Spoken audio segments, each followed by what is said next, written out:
Good evening and welcome to the July Gamedev meeting of the International Game Developers Association Twin Cities chapter. My name is Beth Korth. I'm the chair of IGDATC and your host for this evening. So welcome. Tonight, you will have two wonderful talks. First up will be Joseph Saransky with creating 3D character programs. And then our second presentation is a pre-recorded one. I had the ability to talk with Karen Kat Schrier. And that was a really interesting discussion about games, inclusion, and empathy. Oh, sorry. I am a little distracted because I heard myself on stream. So anyways, this is the intro, and we will do some plugs right before the presentations. And then after the event, we will meet in the Discord like we usually do and just visit a little bit. So welcome. IGDATC meetings are open to everybody. We want to make sure that everyone feels safe and included in our community. So we do have if you have any questions or anything that you want to talk about, you can ping us on the Discord. And we also have a safe event policy that we're working on updating. And I will actually bring that up when I do our plug in a little bit. So we are run by an all-volunteer board.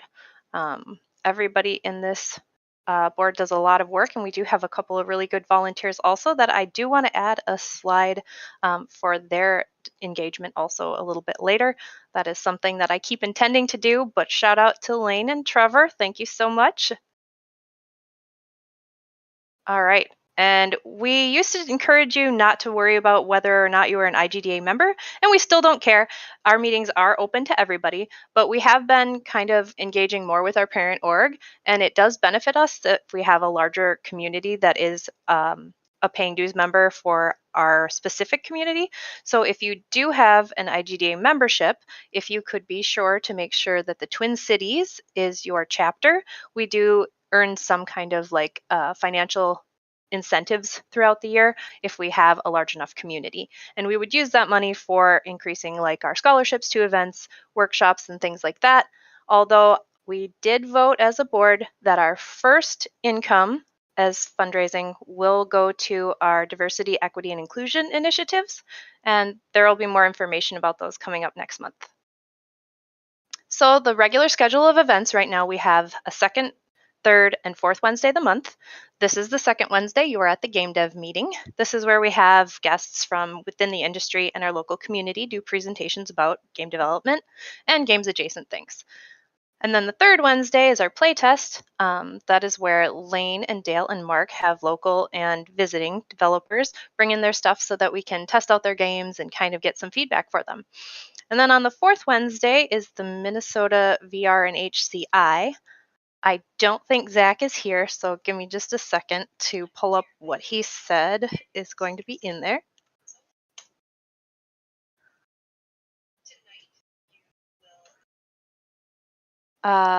This month, it is Tilt 5 Overview and Unity SDK by Nate Yorchuk, and it will be at Rem 5 in person and also virtual on our YouTube like usual. Okay, so plugs and announcements. We launched our website! Yay!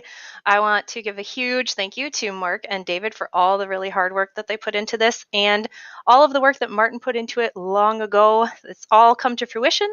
We have a beautiful website up. And while the website itself is great and we have some of our historical meetings on there, David is still working on updating some of those.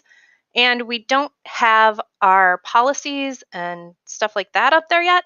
And that's one of the things that I wanted to talk to you about a little bit. We are revamping our code of ethics and safe space policy. We're going to base it on the parent orgs, but we do welcome any feedback from the local community. So if anybody has anything that they want to express or want to share with us that they would like to see included in those kind of policies, we would love for you to email us at igdatwincities@gmail.com, or you can ping us on the Discord. Any one of the board members can take your feedback. And that's about all I got to say about that. So I will wait just a little bit to see if there's any other plugs. I think Peter might be in here, but I thought I heard him disconnect. Oh, I'm right here. But yes, oh, you're here. I did disconnect you there. You are correct. But welcome, welcome. I have like, an exciting update for everyone who's been a part of IGDA. They know that one of our biggest initiatives, as Beth has stated, is that we're really wanting to improve our connections and our partnerships with the local gaming scene. So this year, thing I have to plug is that we will be working towards working with nonprofits and the greater gaming community to do volunteer events. So beyond things like a 2D Con this year, what we're aiming to do in either September or November is do some volunteering at the Twins Field Stadium, where we as a group can go there and help do concessions for baseball games, and that will earn funds for a nonprofit of our choice, which in this particular case will be the Minnesota Esports Club, run by a athlete named Peter Young, whose mission is, of course, to provide esports and gaming as a career and for higher education opportunity for teenagers. And I'm like, that is a mission I wish I could have been given growing up. So I feel very, very strongly to volunteer for these events so that we can all promote that mission and that dream for someone else on the line. But that is one of the many things that are going to be coming up soon. Other events that we're going to be promoting, it will be an esports styled game jam session where we'll be working with Wisdom Gaming by the Mall of America to do a bigger event where we have local game developers here in Minnesota create a game, allow a very limited amount of time for people to download and play them, and then host a big competition esports that's esports styled at the Mall of America Rotunda. That is our grander dream, and I don't believe we'll be able to squeeze that in this year, but we're going to try. I make no promises. Do not quote me. I promise nothing on that. But if all goes well, we will be having updates for you on our website, in the Discord, on the Slack, on these upcoming events. So, but yeah, thank you guys so much. If you have any questions, of course, reach out to me in the Discord, Slack, find me, tweet at me. I'm happy to discuss more of these volunteer opportunities with you down the road. Back to you, Beth. All right, so I think y'all can tell Peter is really excited about some of the stuff we have going on, and I'm not going to lie, I am too. Some of the um, events have not been solidified yet, so I don't want to get too excited, but I think that we might have a really nice home for our global game jam site this year. It is not 2DCon Unplugged because they didn't actually have space for us last year. Good thing that we didn't have our meeting there. But there is a good partner that I think will be very good for the community. Um, so I didn't see anyone else pop up with a plug, so I'm just going to move it on to our presentations and invite Joseph to share his screen. All right, wonderful. Can you hear me all right? I can. Camera real quick here. Hello. Think that's all set there. All right. Oh, I think we lost him.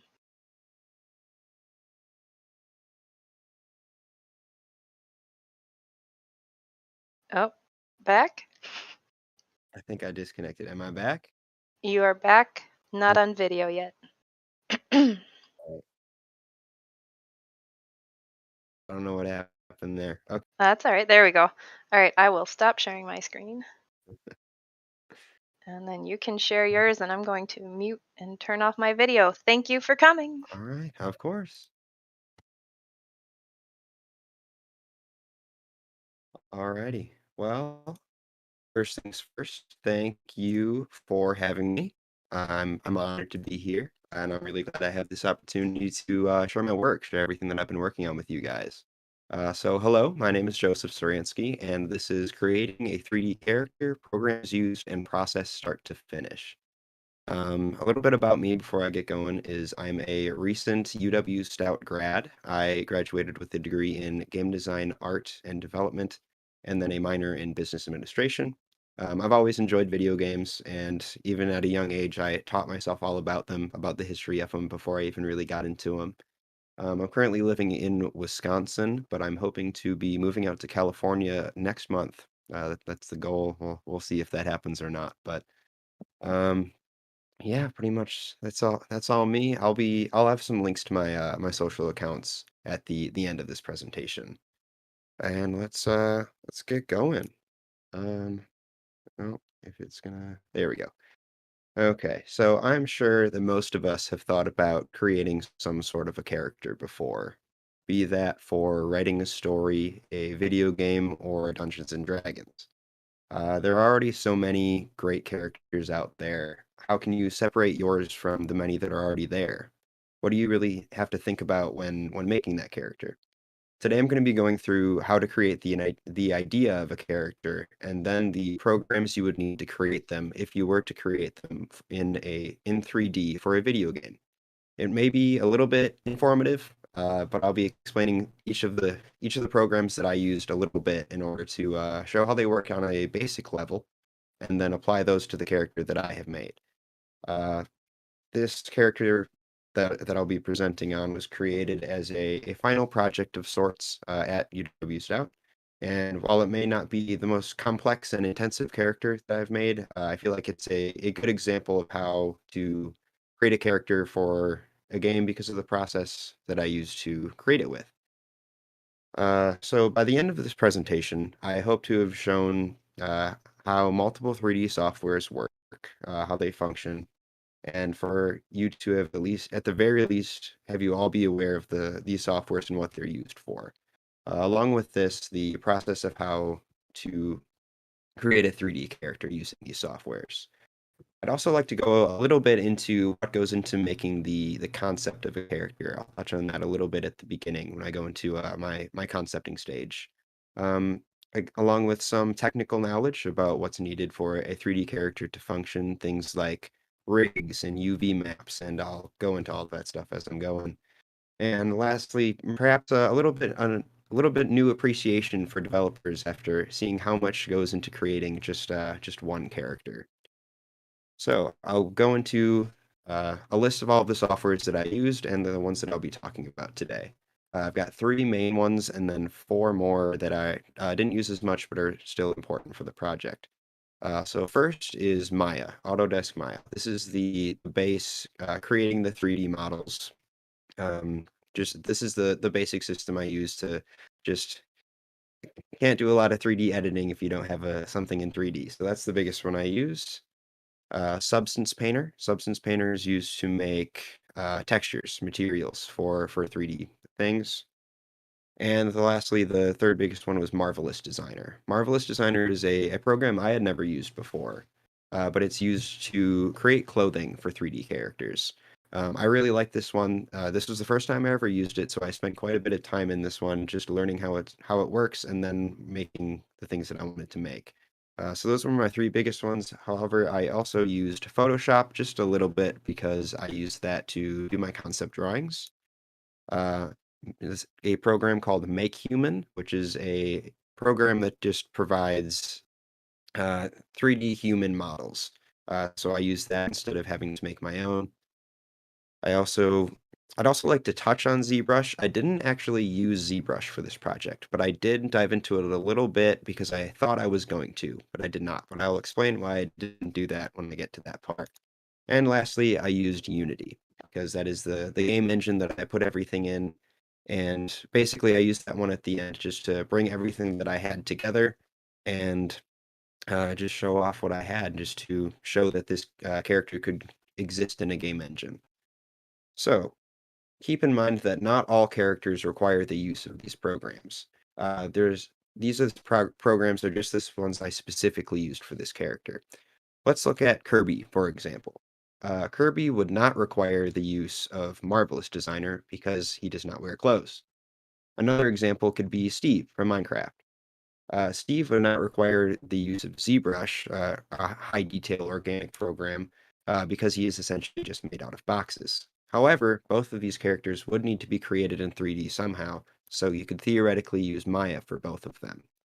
So while not all characters will be in need of every program, all characters need to use some of them. So I wanted to go into ideation a little bit. Um, Ideation, this is kind of like the first step, trying to come up with that character and how they're going to look, how they're going to act, things like that. The ideation stage, at least in the very beginning, I like to start with having a lot of drawings just showcasing various elements of the character. Just the more the merrier, quantity over quality, I like to say. Just trying to pump out as many things with different elements, different characteristics. I like to do this while looking at inspiration, bringing in a lot of inspiration pictures, looking at things like Pinterest, things like that. Any sort of characters or even environments, things like that I like to maybe incorporate into my idea. Uh, as I get that going, as I start with these big ideas, just narrowing those down, that's when I start adding quality, adding more quality to those drawings. As the more choices that I make, the more I'm able to keep that choice and add in smaller details. This is also the stage where I like to think about character identity.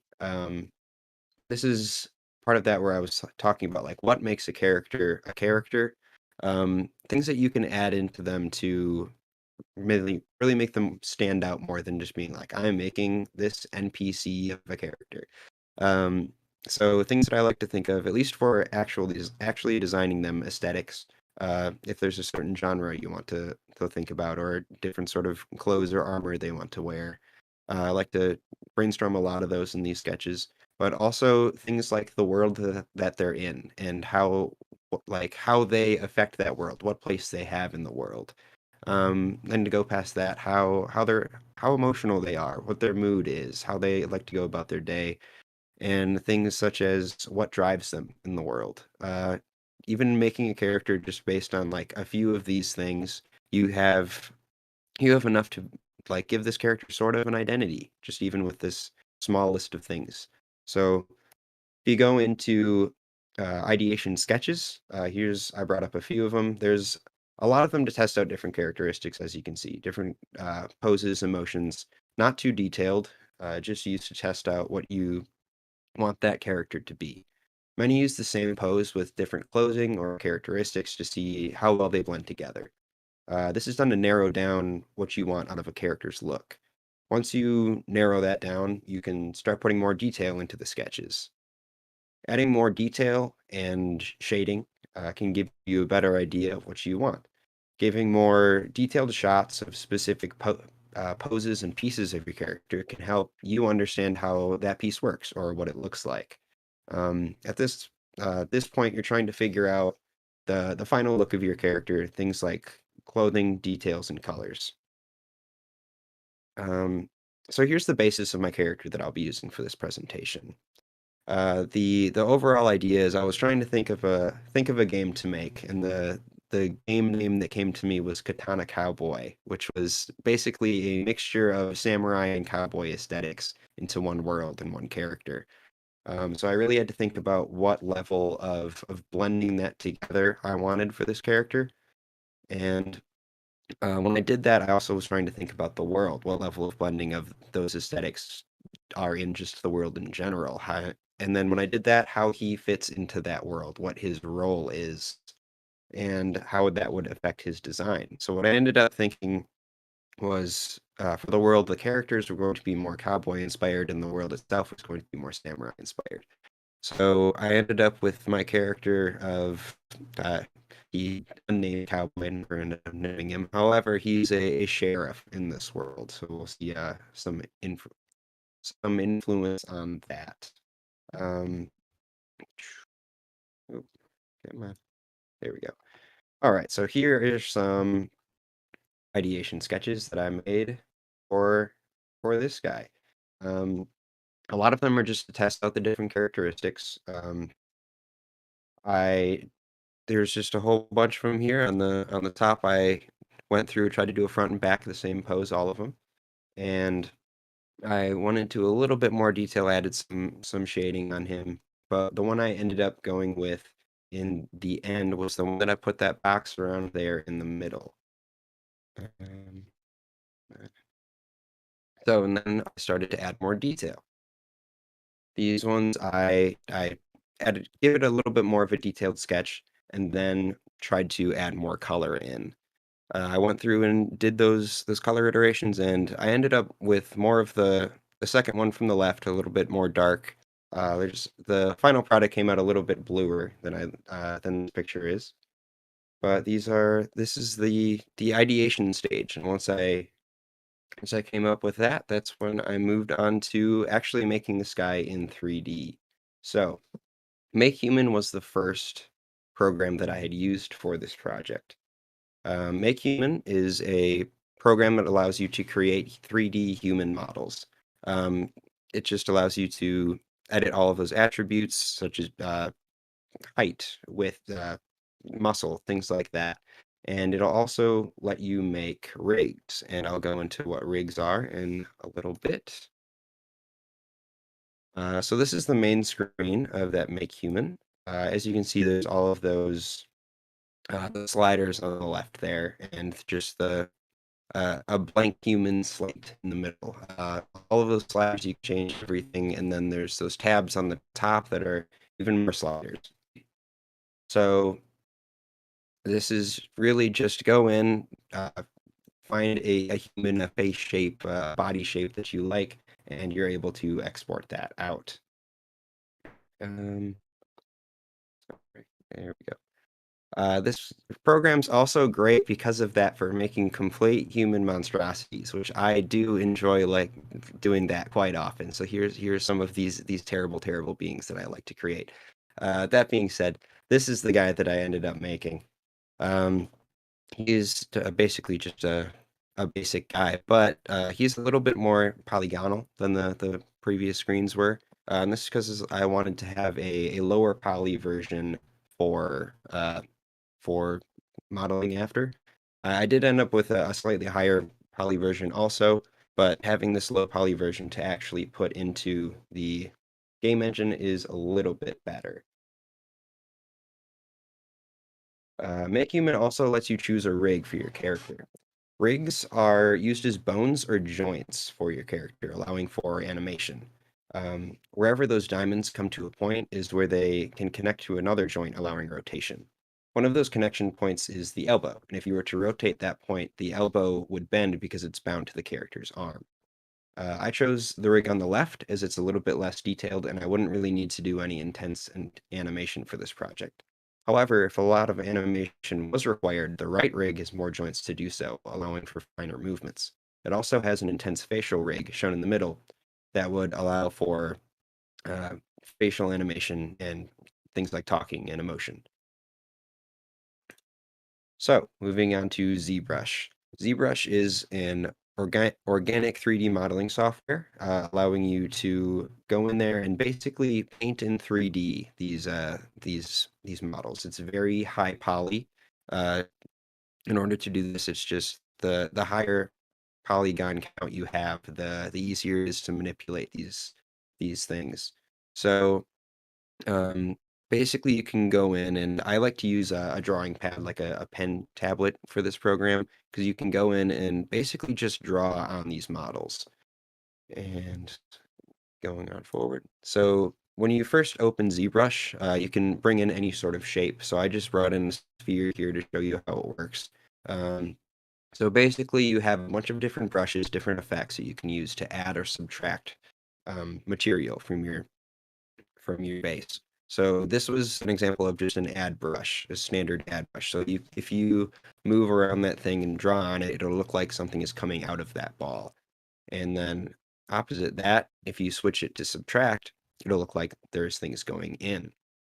So you can use that to create some highly in-depth stuff. And I have an example here of a dragon head that I had made before. And you can see that it's pretty high detail, and I'm not even sure of the polygon count in that guy, but it's quite a few. But I didn't end up using this program for this project because I was thinking I was going to use this for creating some of the clothes and then bringing that polygon count down. But instead, I ended up learning about Marvelous Designer, which is the next thing that I'll be going into. So Marvelous Designer is used to make 3D clothing in a manner very similar to how clothes are made in real life. I love this program. This was the first time I have used it, and I started to use it for this, started to learn how to do it. I spent quite a while in this program learning how to go about everything, and I think I got it down pretty good in the end. Not to a professional level, but I figured out how to make some clothes. Um, This program was also used to make some clothes for Cyberpunk 2077, a game that I at least liked, but the fashion in it was good, that's for sure. So this is the basic layout of Marvelous. The left panel is your human 3D model, which you can import from any source, such as Make Human, like I did, or they have a few presets. The right panel is where you make the clothes. As you can see, the clothes are laid out in individual pieces of fabric. So those are then sewn together and placed on the character. When the pieces are created, they're made as 2D planes within that 3D space of the character. In order to make them look more like clothes and less like pieces, you sew the pieces together. This is one of many tools in Marvelous Sewing. You can see some sewing in this left picture under the armpit, where uh, that piece of shirt would connect to the piece of shirt in the back. Once your sewing is how you would like it, you can simulate physics on the clothes, and it puts them onto your model. Physics simulation for this program essentially applies gravity to the fabric, and you can see it fall into place how real fabric would. You can then push and pull that fabric into the right position if you don't like how it sets it. This is usually done to make clothes sit right, or say if they get stuck together, if your shirt is supposed to be untucked from the pants and they're stuck tucked in. Um, and yeah, if you can just move it all around whoever you want, sometimes the fabric just inverts itself and you have to pull it apart. But this process can get pretty in-depth when you can create some intricate patterns and pieces with it. Um, there are other things such as hemming, zippers, and buttons to add as well. And as you can see, you can get some pretty high fidelity models with it, like this example. This is what I ended up with for my character. I created a shirt, scarf, jacket, and pants in this program. On the right is all of those pieces I created and sewn together, where on the left you can see how all of those fit onto the model from Make Human. There are a few pieces of clothing and armor that I did not create in this program. However, as they needed to be a little bit more solid than fabric. For those pieces, I used Maya. Maya is a software that can create basic 3D models and assets for games or any other sort of 3D media. The software can do many, many things, far more than enough that I don't know how to use nearly all of it. However, some things that are important for game design and this project are the actual 3D models, um, making rigs, which we already did in Make Human already, those bones. Maya's great for animation, which I won't really be getting into because I didn't do it for this project, but it's still important for game design, as well as UV maps, which I will get into soon. So let's say we're starting a model and we start with a cube, as is very common to do. Originally, you can rotate this cube, make it bigger or smaller, and change its length, width, and height. However, you can also add some edge loops and geometry to it. Um, by adding more loops around the cube, you now have more points you can change. A point is where two lines intersect, and a face is the area in between those points, such as the middle square on the front face of this cube. So once you have that geometry, you can do things such as extrude faces. Extruding is when you grab individual faces and push or pull the material out of them. Here I have taken the middle face of every side of the cube and extruded them out. If you continue to get more faces and more geometry, your options for what you can do with them increase. In this picture, I have further modified the no longer ordinary cube. You can add more loops and change the size of them, such as on that top spire, move individual edges like on the right spire, or move individual points like you can see on that stretched top right point of the cube. You can also bevel edges, which is where you essentially split that edge in half to round it, which you can see on the top left edge of the cube. Using all of these tools, you're able to create many shapes, and this is what I ended up doing for the remainder of my character, just continuing stuff like this into making a whole guy. So these were some of the first models that I made in Maya. As you can see, they're not very detailed. This is because I still intend to bring them into ZBrush, the organic modeling software I mentioned before, and make the details in there. Um, While I ended up not using many of these models, I did end up using the breastplate, the shoulder armor, and the eye patch. Here, oh, here we go. Here's what my the geometry of the human model from Make Human look like on the left. That's the more higher poly one, and this is a slightly slightly higher detail one because I wanted to have a little bit more detail for this project specifically. There's also pictures of the sword and gun that I created as some accessories for him. The gun ended up being a separate project after I finished this one, so there's quite a bit of detail in that one. In the bottom right picture, you can see the geometry on that as a finished project. There is still one more important part of Maya that I'd like to explain before continuing, and that is UV mapping. UV mapping is the 3D modeling process of projecting a 2D image into a 3D model surface for texture mapping. Before I even started 3D modeling, I had done papercraft, which was printing out a pattern to cut and glue together to make something. And when I did that, those patterns should look just like the ones that we have here. And that was the first thing I thought about when I first learned how to do this. Essentially, the UV map is a 3D model unwrapped into a flat piece. When you make these maps, you need to make sure the map is accurate to the model. Maya uses a black and white grid to help with this. On the left is our cube, and on the right is a UV map. On the middle square in the checkerboard, you can see that there's 2 zeros on it. There's also 2 zeros on the top face of the cube. This means that the middle face is the top face of the cube. So when you are making these maps, you need to make sure that all of the checkerboard squares on your 3D object are as close to squares as possible, not that they're stretched. You also have to try to get those squares to be relatively the same size. For this cube, this UV map is all set to go.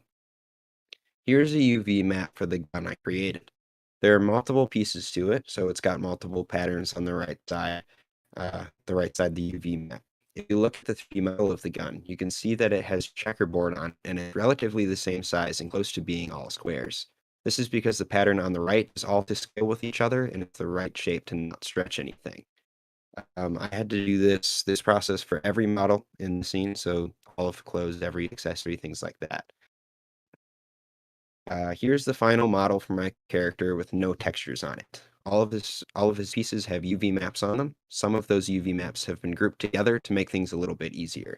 In the picture with color, you can see that some of the pieces that I grouped together, the red, yellow, and purple groups, are all models that I created in Maya as opposed to Marvelous Designer, and they still need textures. The colors represent which UV map that I grouped together, so every model that is yellow shares the same UV map. So why are UV maps important? UV maps are done in order to make textures for the models. UV maps are very important when bringing the models into the next program, Substance Painter. Substance Painter is used for making 3D textures and materials. You apply materials to models as well as hand paint on them. There's also multiple channels of colors and attributes that come into play, which create different texture maps that all come together to form the look of the model. These are some materials. The ones on the left are smart materials, meaning that they will automatically give some detail around the model, such as some wear and tear on the edges. The ones on the right are just normal materials, which still apply that color to the model, but won't give that extra detail. So, this is my model in Substance Painter. On the right is the same UV map I made in Maya, but now it's been affected by the materials in Substance Painter. This is the map for the armor, as you can see the gold material on this gold star in his chest, which is also on the top right of the UV map. All of the different groups of materials can be seen on the top right of the picture, and below that are the individual materials and markings per group.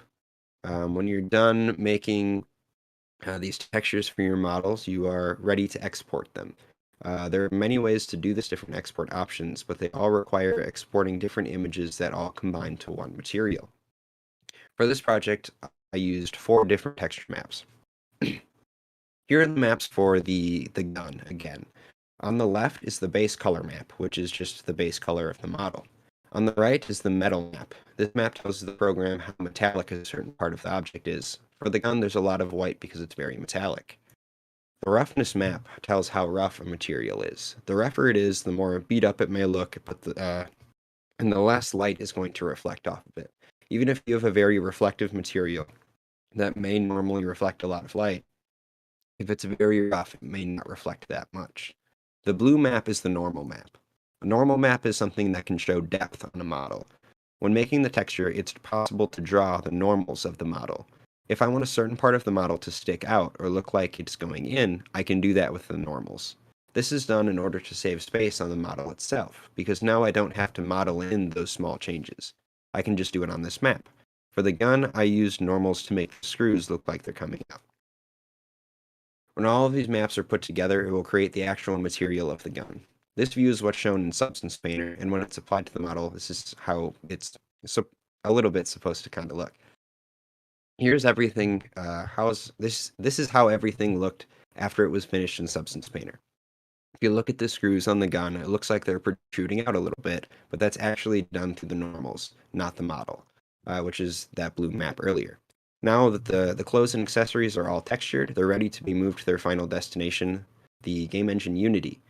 The model for the human needs a texture as well, however, and MakeHuman provided one of those for me already.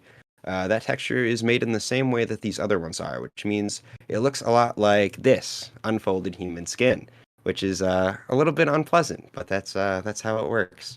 However, Unity is the final step for making this character game ready. Unity is a game engine, a program to bring everything together to make a full game. I use this program in order to bring all of my assets in, which is the 3D models as well as those textures, and combine them into a character that is ready to be used in the game engine. Here is what my scene in Unity looked like after importing everything and putting it all together. When you bring the textures in, you have to combine them in Unity and then apply them to the models. But after that, you're all good to go.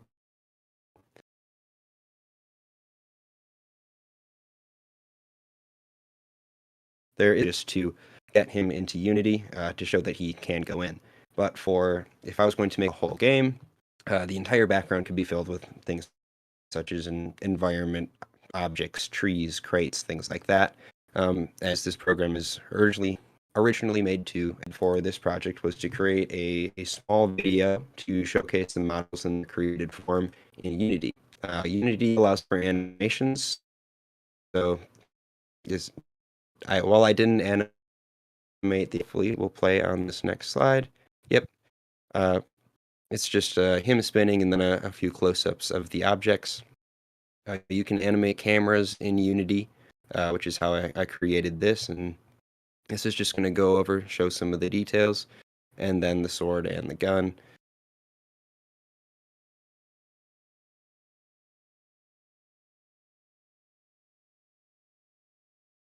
And then that'll loop. But here are some final renders that I made of the character in Maya. If you bring the textures back into Maya instead of Unity, you can render out these images. And Maya has a little bit better rendering system than Unity, so you can create some far more high quality renders. So the pictures of the guy are going to look a little bit sharper here, and then again, I finished the gun as a separate project, so I kind of went in depth with that one. And that is pretty much it. That was the whole process. I went over how each program worked and how my project went through each of those programs and evolved over time into the final product that it is now. Like I said before, not every model needs all of these programs. This render I have here is Raiden from Metal Gear Solid franchise, and I modeled him, and while he is way more detailed than the cowboy character, I only used Maya and Substance to create him, and those are the only two programs. So as you can see, you don't need all of these things to make a complex guy. It just depends on what you're making and what you want to do with it. And that is it. I wanted to say thank you for having me, and got some of my socials here. And yeah, I'm ready for questions and open for what anyone has to say. All right, so it's going to take the stream a little bit of time to catch up with us. So I will ask a question until everybody gets a chance to. Of the different softwares that you used, what was your favorite and why? I love Marvelous Designer. I'd never used it before. It was one of those things where like I kind of knew how everything worked before I went into this one, but Marvelous was such a new thing. And just to have a program like that where I'm like, wow, I can just make that in its entirety. Just like I hand built the shirt, like I've never done any sort of fashion design at all. So just learning the process of how like this is probably how like you're actually supposed to lay it out and stuff like that and sew it together. There were a few things where I'm like, where it's like, oh, this is kind of baggy. I don't know how to fix that because it's like I just don't know how clothes work. So that was a little bit challenging, but yeah, I love working on that one. Awesome. So I'm gonna ask, does anybody have any questions? Just in case they didn't actually understand that we can take questions. Let me see, is there another one? So I guess I always, as someone who does like narrative design, I'm curious, how did you come up with your idea for the ideation for that character? Like what was your inspiration? Gotcha. I was trying to think up a game idea for quite a long time, and it was a process where it was just like I have to sit and think about what I would like to make because this was originally this was going to be for a group project, but it didn't end up getting picked, which is fine. But I was left with this idea.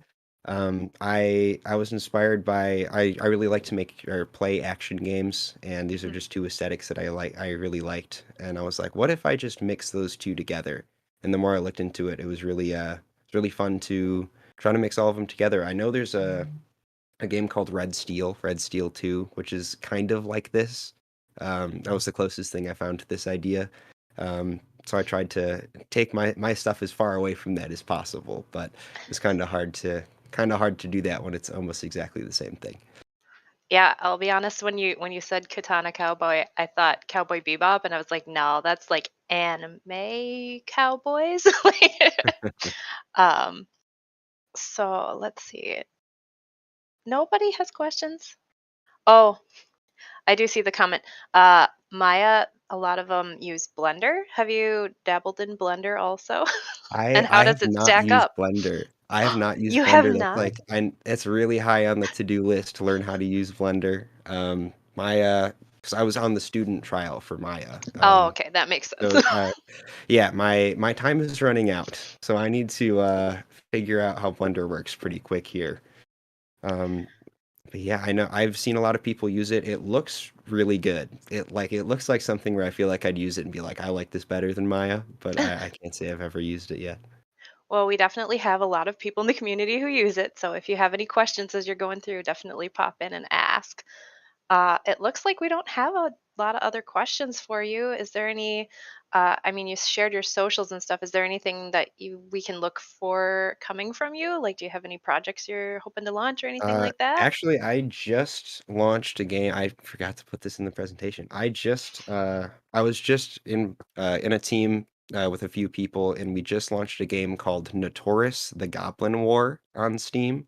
Okay. I did some UI work on that, as well as a couple 3D models. But yeah, uh, that was my most recent project. That one just got launched, I believe July 1st, so only a couple weeks ago. Yeah, definitely make sure to get us the link to that and we'll put it in our Discord and on our Slack and stuff. Oh, all right, wonderful. Awesome. So I hope that Mark is around because the next presentation is a video. But thank you so much for coming, Joseph. I really appreciate this, and it was great that you reached out to me. I love when I don't have to find a speaker for the month and they just come to me. So thank you for shifting around with us too. I know that there was a little bit of rescheduling and stuff. So I really do That's all appreciate your right. patience and everything. And I hope that you found this as, I guess, helpful and fulfilling as we did. Yeah, absolutely. Thank you again for having me. This has been absolutely wonderful. Awesome. So I'm gonna share my screen again. All right, I'll turn mine off then. And we'll take a short intermission while Mark gets the next presentation queued up, I hope. Yay! Okay, so Mark is ready to go. And whenever he starts, I'm going to turn off my camera and stuff now, actually. Thanks, Mark. Hi everyone. Thanks for having me. I'm so glad that I'm able to do this presentation. And I'm sorry that I can't be with you in at the same time that you're there, but I'm happy to do this presentation for you. And I'm really, really appreciative that you're hosting me. I have been very interested in games for the last 20 years. I've been writing about games and learning. The book in the middle, We the Gamers, is going to be the topic of my talk today, and it's going to focus on using games for ethics and civics learning.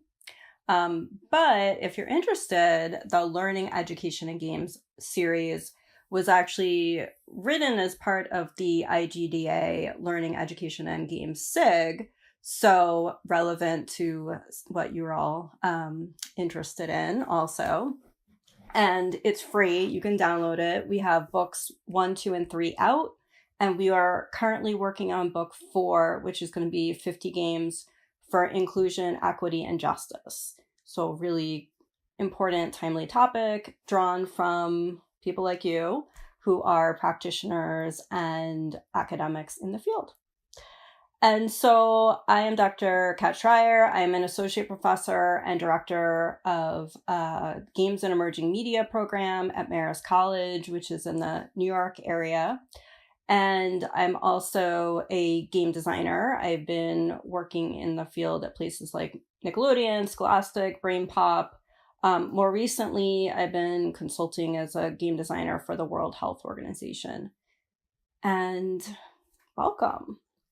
And so today I'm just going to talk about games and inclusion, particularly because the world is not inclusive enough, and I want to change that. And I think that games might help us to do that. And my goal throughout my life is to make sure that everybody feels like they belong, like they matter, like their voice is heard, and that they're listened to. And I've always been very interested in bringing together different perspectives.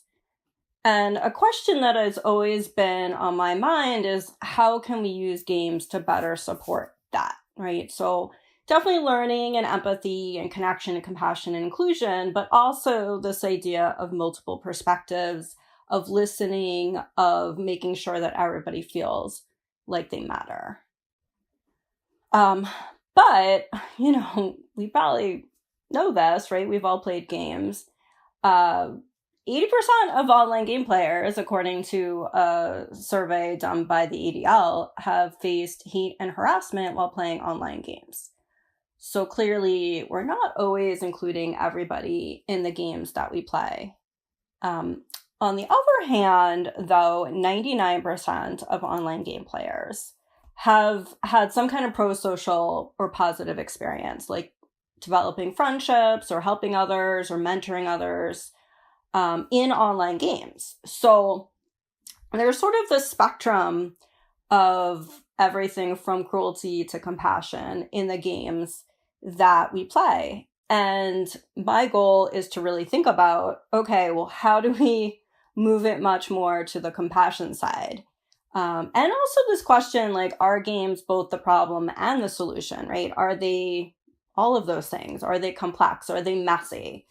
And I would say that all of the communities that we have in our world, whether it's the playground, whether it's schools, whether it's workplace, messy, right? Complexity, right? We see a lot of, across the world, we see a very wide range of human behavior, and games are no different.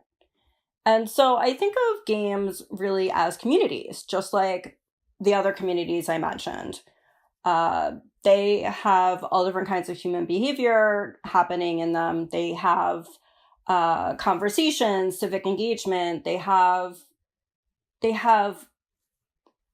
certainly play, but there's so much more than that, right? They have humanity, really, and the wide range, such a wide range of humanity. But I'm very interested in, based on all of that, how do we make things more toward that direction of compassion and care and inclusion, what can we also learn from games to make our world more inclusive? And so I'm just going to show you some examples of games and like what we might learn from them to make whether it's our world more inclusive, our institutions more inclusive, but also our games more inclusive. And so the first example is Animal Crossing New Horizons. Probably many of you have played this game. Super popular during that very beginning of the pandemic. Here I am playing Animal Crossing. During the beginning, I'm wearing my mask. I'm tending to my flowers. I'm decorating my home. I don't know why, but I have a tiger there with balloons. I think it was like during their like Easter weekend surprise. And, you know, it was just very relaxing. You know, I could like collect critters and show them off in my museum, and I could visit other islands and learn about other people. And it really gave me a sense of community when I really didn't have a lot of community, right? I was isolated. I was with my family. We were scared. We were like, what is going to happen? What is this new pandemic? And what emerged was this virtual community where I could share some parts of my identity that I couldn't share in my everyday world, right? Where I couldn't go out, couldn't go to a store, I couldn't learn what was happening in the world from those, just everyday mundane kinds of interactions that you have as you go and do your errands or you go to work. Instead, I was learning about the world through this virtual space. And I also learned about myself, right? What do I like? And when I was designing my home, I made it look like a library, and there was lots of books, and it was very cozy, and it felt very relaxing.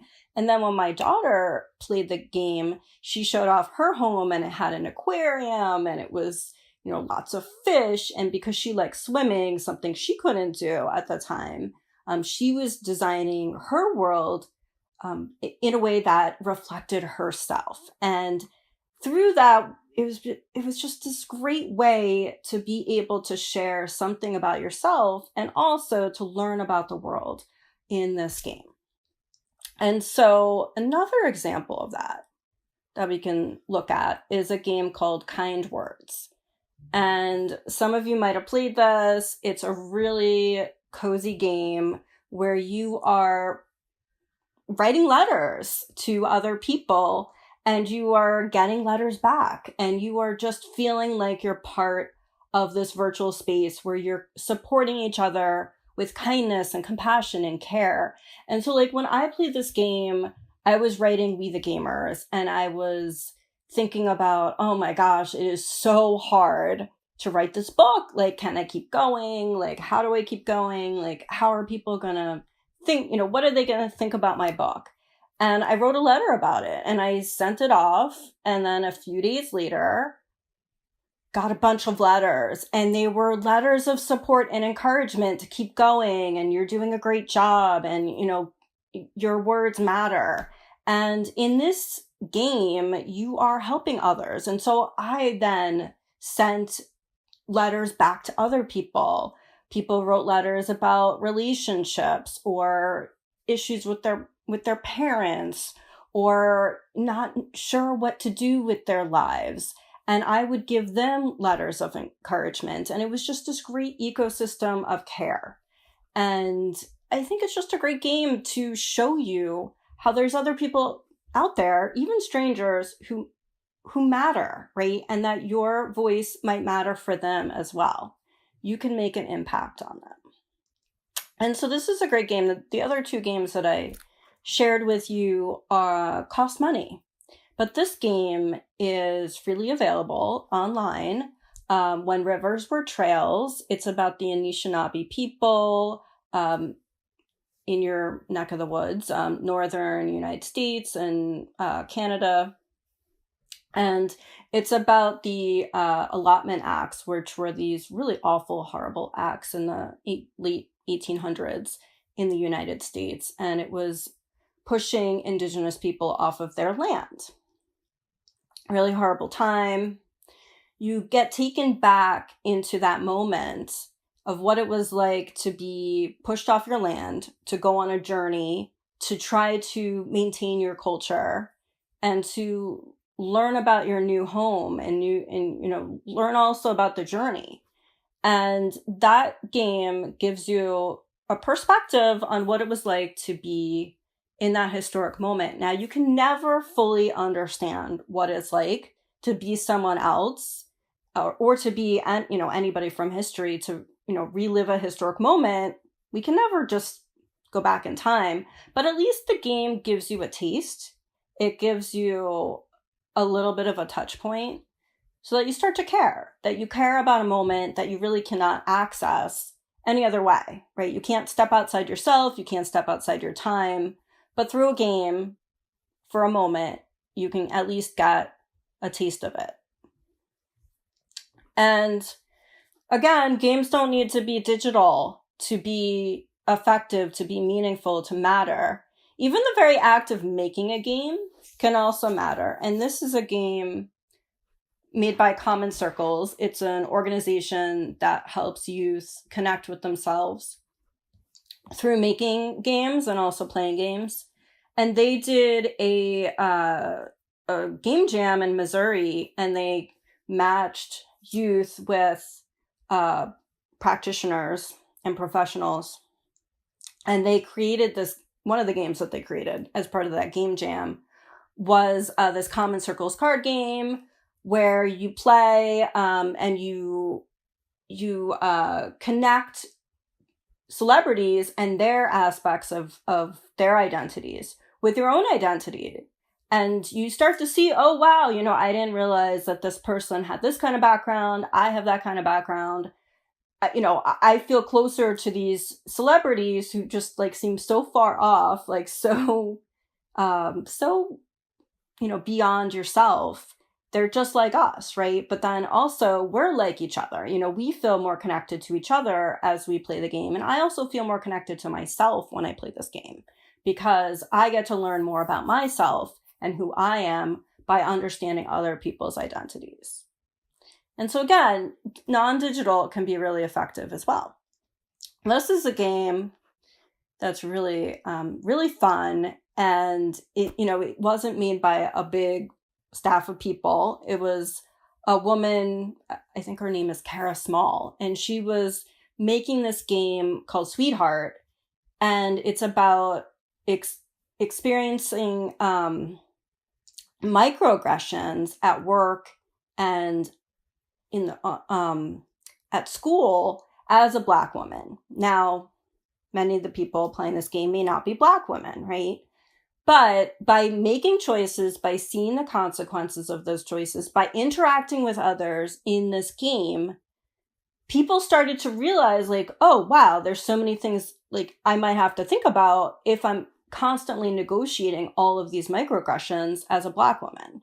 So for example, I had my students play this game. Most of them are male. Most of them are white and male. And they were saying things to me wow, I never thought about these kinds of things, what I should wear, what I should say, and how other people are going to react to that. And so they started to understand, at least from, they're never going to fully understand what it's like to be a Black woman. They're never going to fully understand all the different kinds of microaggressions a Black woman faces. But they started to think about it. Just at all. They started to even have to think about the kinds of decisions you might have to make and all the kinds of ways that they were constricted and constrained and bounded by their identity and how people treated them as a result. And it just made them think a little bit more about it. And again, you're not going to fully change someone, but you might alter them just a little bit. You might give them a taste of something that they never had an experience of before. And then Quandary. Quandary is another free game.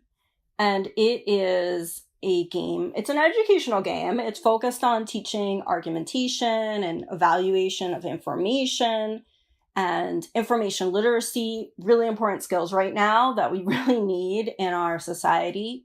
And it does that by putting you into a new society where you have to make a decision about how to act. And how do you do that? You don't just make the decision. You have to evaluate different perspectives. You have to decide, okay, which different perspectives are more salient, which ones are more effective, what are the pros and cons? Like, how do I think through this decision? So it's not just about making a decision, but it's about the process that you go through for making that decision. It's about evaluating all different kinds of information so that you can make the best decision. What's really cool about this game is that there's no like right or wrong answer where it's like this or that, but it's really about the process. So they give you points for how you think through the decision and not necessarily the decision that you make. So for example, one of the creators of the game said that basically you could get more points if you just thought through information in a better way than necessarily having the best solution. So someone who maybe has like a more optimal solution and like decided on that may not get as many points because they didn't necessarily think through the decision in the same way as someone else. So it's really about thinking through the decision and really having some kind of argument that you've put forth that has some kind of evidence behind it. Really important kinds of things for creating a society. And then this game is really, really great because it shows you that problems and solutions are not just about cause and effect, but they're about a whole system of cause and effect. So this is a game that's been around for a while. It's about pandemics and plagues and trying to be the plague. So you're trying to be the fungus or the virus or bacteria, and you're trying to spread as far and as wide and as long as you can. So you're trying to really optimize the virus and be the virus and be like as bad as you can. Through making those decisions, you start to see the system of viral spread. Now, people were using this at the very beginning of the pandemic to try to model the coronavirus. And the creators were like, no, don't use this. Please don't use this for modeling a real virus. That's really dangerous. But then they realized that there was something there like that was important for gameplay. And that was, instead of just being the virus, like, could we also flip it and try to stop a virus? And so they made a modification of the game where you try to stop a virus and you do all different kinds of things, like you affect information spread, or you try to make mask mandates or quarantines or different kinds of policies, and you see how that affects the spread of a virus. And so by doing this kind of game, you start to see the system. And even if it's not completely 100% accurate to every single virus, it is showing you that problems are systemic and that we need to have systemic solutions. And so my challenge moving forward is to also think about how we can use games to really care more about each other, to include each other better, not just with our games, but also could we redesign institutions? Could we redesign our world to make it a place where more people belong, where more people feel like they matter, where more people are heard, and just to really think about how can we learn from games? How can we learn, whether it's from problem solving, systems, perspective taking, thinking about emotions, thinking about our identities? How can we learn from games and all the great ways that they make us feel included to make our world feel more inclusive as well? I would like to talk a little bit more about the book that it's based, this presentation was based. Okay, cool, yeah. Can you tell me, like, what some of the main takeaways that we would get from, like, reading that book? Or, like, do you have any answers to like these Do I have any answers? Well, yeah. So, I mean, I kind of gave you a little taste of it today, but basically, the first thing that I made clear is that we're already practicing civics and ethics in the games that we already play. So whether it's Fortnite, whether it's Among Us, whether it's whatever game you're playing, Animal Crossing New Horizons, Mario Brothers, we're already practicing civics and ethical thinking in those games because they're communities and they're now the place where we're having the kinds of conversations about our world, whether it's, thinking about, in the beginning of the pandemic, it was like, do I wear a mask? Do I not? You start to almost perform and enact some of those choices in your virtual spaces before you might even go into your physical spaces.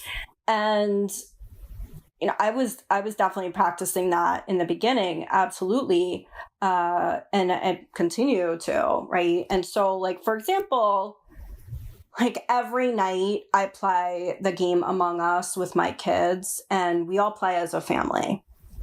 And we all, it's this game where you're trying to figure out who's the imposter, and you're either a crewmate and you're trying to do your tasks and trying to figure out who the imposter is, or you're the imposter and you're trying to figure out, okay, like, can I kill everybody and like win the game?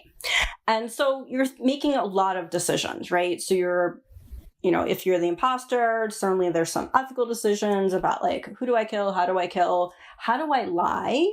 How do I make arguments? How do I persuade other people to think about someone else, not me? And through that kind of negotiation of truth, you start to see how people might manipulate you. You might start to see how you might manipulate others. You start to see how people might manipulate information. And it's also about relationships, right? So I'm playing with my family and we're building a relationship while we're playing, even if we might be killing each other. So sometimes we're playing together as a team and we're all crewmates and we're trying to figure out together who might be the imposter, and we're making claims, like we're saying, hey, I think Red is the imposter because I saw them chasing me and, they didn't seem like they were doing their task, and, they seemed really sus, and here's why. So we're making arguments in that way, which is a really important part of civic engagement and ethical engagement. Or we might be the imposter and then we're trying to trick the other people, and we're trying to kind of figure out, like, who do we trust? Who do we not trust? Why do we not trust them? Even people in our own family. But even if we are imposters or crewmates or, something in between, we are always a family, and we're always building a relationship through the ways that we play together. And that's also important, right? Relationship building is such an important part of ethics and of the way that I talk. There's almost like a certain kind of ethics that we all share that we've agreed upon. And if we break that, even if it's allowed by the game, if we break that trust with each other, that is an ethical breach that we talk about and we problematize. So, like, for example, like, if we're the imposter, we're supposed to tell the others that we're the imposter. We can't hide it from each other. But sometimes we do hide it from each other, and that is an ethical breach. We also are only allowed to kill each other if we're the imposter. We can only kill each other at the very end. So it can't be like the first kill or the second kill. It has to be one of the last kills. So there's like certain rules that we've established in our little society within Among Us that we've created. And so all of these, this is exactly what ethics and civics are all about. Like, it's how we govern, and it's the kinds of rules that we decide that we want to follow. And so that's what games are already doing. So that's part of my book, is just pointing that out. other part of my book is talking about, okay, well, like, what can we do? Like, what can we learn from games to make our world more inclusive, more like everybody feels like they can make a difference, that they can affect how we govern and how we design our world. Really, it's really about values, and our values decide what kind of world we want to live in. And so I also, I give a lot of examples of specific ways that teachers might use games in the classroom to support learning of ethics and civics, but it's also really about what we can also learn about ourselves and about the kind of world that we want to live in.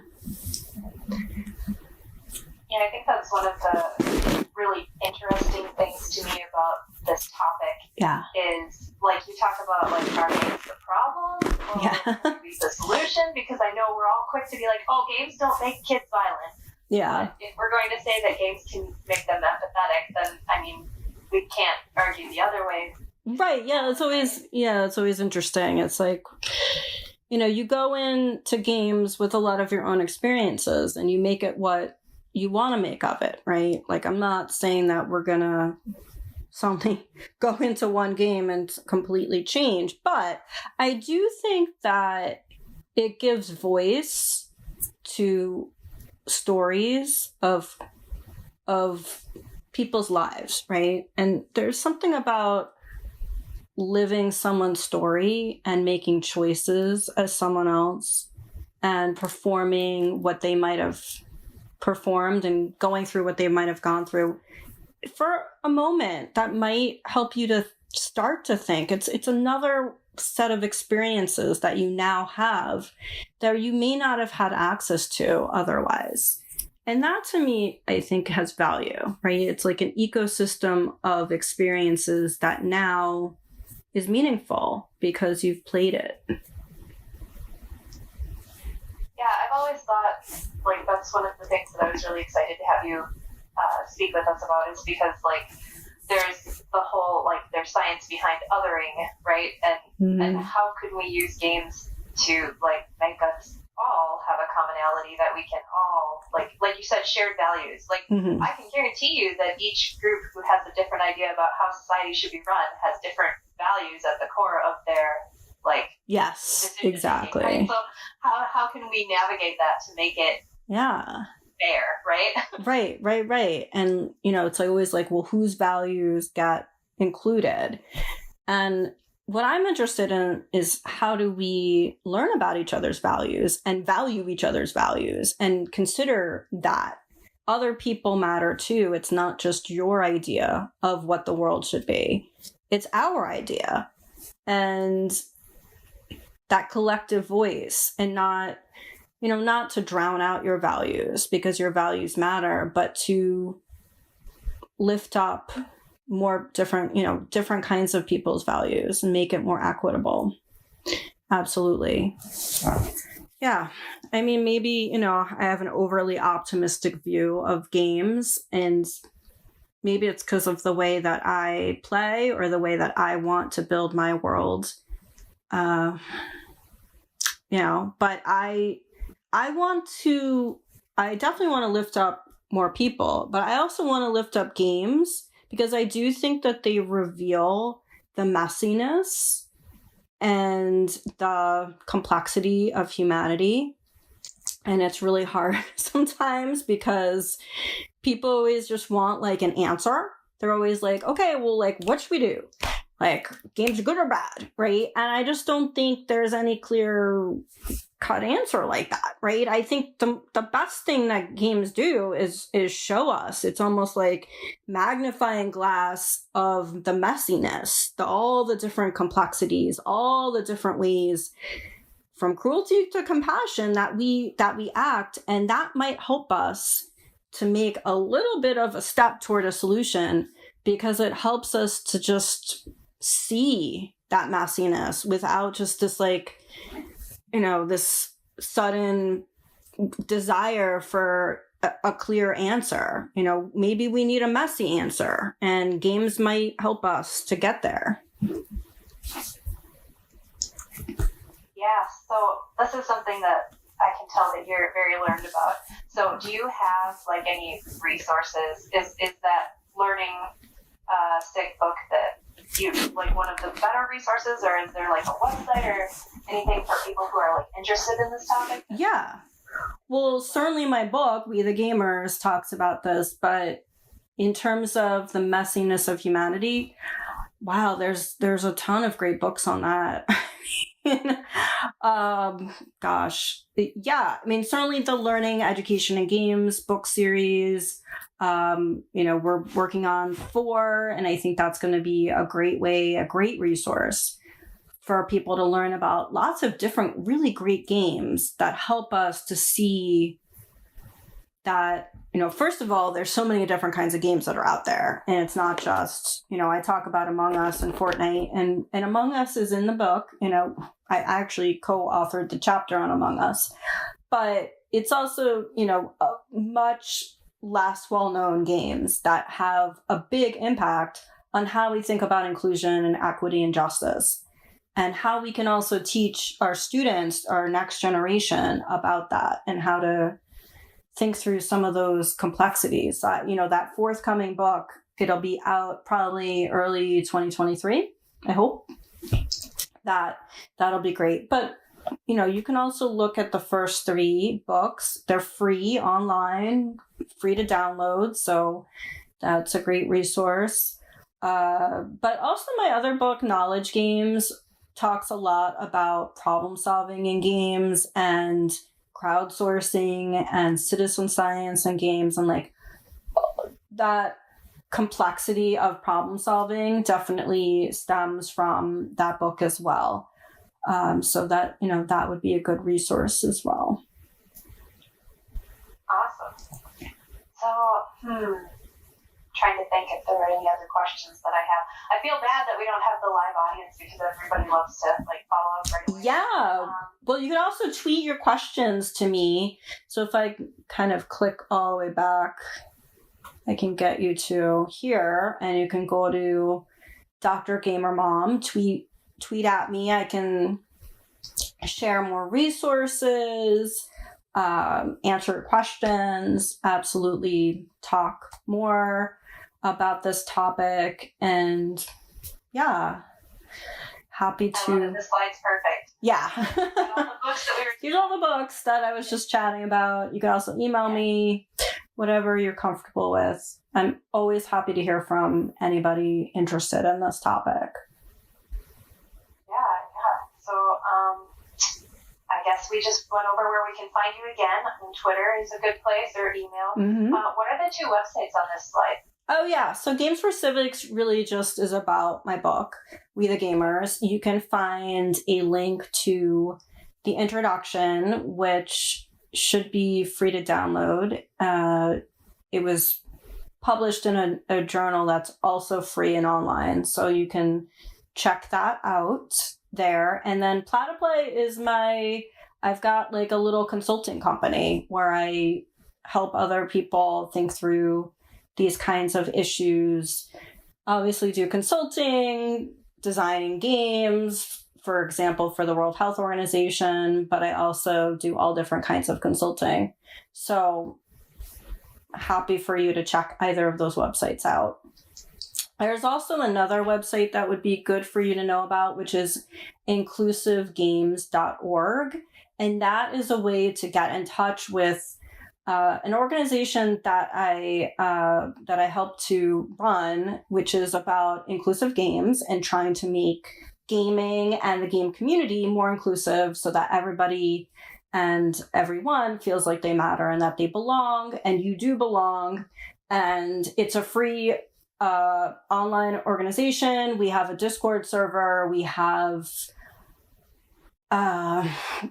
I guess monthly events similar to what you have with your meetups, and they're all free and online, and we welcome you, and you can join us and join as much or as little as you want, and you can meet a really kind and compassionate group of people. So you've already started that community with shared values. Yes, because the thing is, like, I was lacking that. I'll be honest. I have a little trouble finding places where I feel like I belong. So I figured there's probably other people out there that feel the same way as me. So why not create something where more people feel like they belong? And so I kind of just like put it out there on Twitter one day, like, hey, like, I wish there was a place where I belonged, at a conference, like, or a place to talk about like inclusive games and like inclusion and belongingness. And people seemed really interested. So I was like, you know what, let me just start something. And so I did. And like, there's a few hundred people that are in our server, and, we're just getting started, but we're just a really great group of people, like really, really nice, kind, caring people. Just the kind of people that you want to spend time with, that you feel are the kinds of people you want to lift up. So it's a really, really nice community. That's good. Is that mostly like game developers, designers, or like really? players? Yeah, there are definitely game developers in the group. There's, academics, there's students, there are game players. Really runs the gamut. If you go to inclusivegames.org, you can see profiles of a couple of the people that are members of the group, just so you could get an idea of the kinds of people that are in it. But I'll tell you, you're the kind of person, you, but also all of you are all the kinds of people that we include. And so anybody is welcome. And I don't want anyone to feel like sometimes we'll get some people who are like, I don't know if I should be here because I'm just like this, or I'm just that, or I don't feel like I'm good enough. And I'm like, you are good enough. Like, I mean, like, I get it, because like there's so many times when I'm like, I'm not good enough. Like, I gotta send like more letters through kind words and be like, hey, like, am I good enough? So I totally get it. And I feel like this is the group that will lift you up and like remind you, and I will remind you over and over again, that you are good enough. You should be in our group. So we really welcome everybody. Great. Yeah. Do you have any other last thoughts or things you want to talk about before we let you get back to your... No, I mean, thank you again. Thank you for hosting me. Thank you. And I really appreciate you reaching out to me. I hope that all of you connect with me in some way, because I really want to get to know you. And I look forward to meeting you. Yeah, and now you are in our Discord. So Yay! you'll be able to kind of spy on us if you actually engage. Also, you can. Yeah, I like that. Spying. It's like we have a channel down there. Yeah. There's a local podcast that wow. plays games. So that's cool. Wow, you have a lot of good stuff going on there. That's awesome. Yeah, we've got a great community. Yeah. I miss going to the IGDA meetups. I used to go all the time. I used to be very involved in the New York one. And then even the New Jersey one I would go to, like, I was just like popping back and forth across the river because I just loved it. And then, pandemic hit and haven't been going. But even before that, it was just, now that I have kids, it's just like harder to go to things in person. But I really miss it. It's such a great community. Yeah, I agree. Well, thank you again for your time. Yeah. I'm really excited. I told Kat before everybody, I already ordered your book. So if you have any questions, I hope you like it. I will totally let you know. Yeah. It's coming tomorrow. Awesome. Well, you have to let me know what you think. I'm really excited and appreciative that you have decided to read it. So thank you. Well, ethics and civics are something that I'm really passionate about with games. So that's cool. I'm super excited to see. I didn't know that you existed, and you have books through IGDA SIG and everything. So I'm glad that I happened upon you on YouTube. Yeah, me too. This is awesome. All right. Well, have a good evening. Bye. Bye, everyone.